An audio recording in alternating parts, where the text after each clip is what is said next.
متحمسة جدا وانا رايحة معرض تراثنا اللي في أرض المعارض في التجمع الخامس، لأن زي ما انتم عارفين أنا بحب الحاجات الهاند ميد قوي، وأنا نفسي بعمل كروشيه. المهم لقيتهم عاملين أتوبيسات تاخدنا من على البوابة بره لحد القاعة اللي فيها المعرض. ايه ده؟ ايه الفخامة والجمال والتنظيم ده؟ شكلي هتبسط قوي هنا.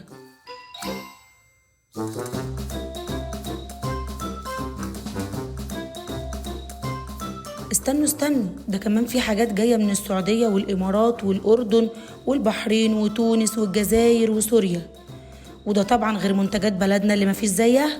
أنا متفائلة إن شاء الله إني هطلع بشوية حاجات حلوة ليا.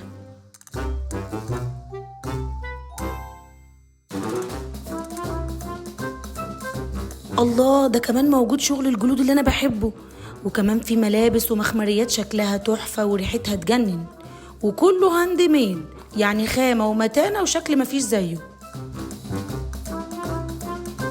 استنوا كده اشوف نفسي في المراية. جيتوا بقى في ملعبي، الشنط الكروشيه والمفارش، ومن خبرتي بقول لكم الحاجات دي معمولة صح قوي. ده غير اللبس والتربونات بأشكالها اللي تحسيهم مختلفين عن أي مكان تاني. لحظة كده بقى، عشان شكلي لقيت الحلق اللي بدور عليه. بتهيألي ده زي الفل، أنا هشتريه. لقيت كروشيه تاني وانتوا عارفين أنا مقدرش مقفش أتفرج عليه. الله، الأنسيال ده حلو عليا قوي. بصوا الشنطة دي معمولة بخيط مكرمية قطن بيور، الخيط ده أنا بحبه قوي، تحفة. الاكسسوارات هنا تجنن، بتناسب كل الأذواق، وكمان في حاجات مطلية بمية الدهب عيار 18. فانزاتي بيندهوا عليا وبيقولوا لي خدي يا بتاعة التوفير.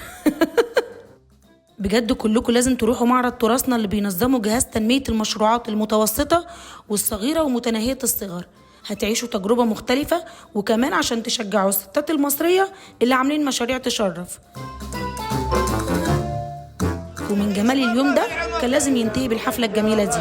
الإنسان يوم يعيش مرة في العمر، الإنسان يوم يعيش مرة في العمر، الإنسان يوم يعيش مرة في العمر.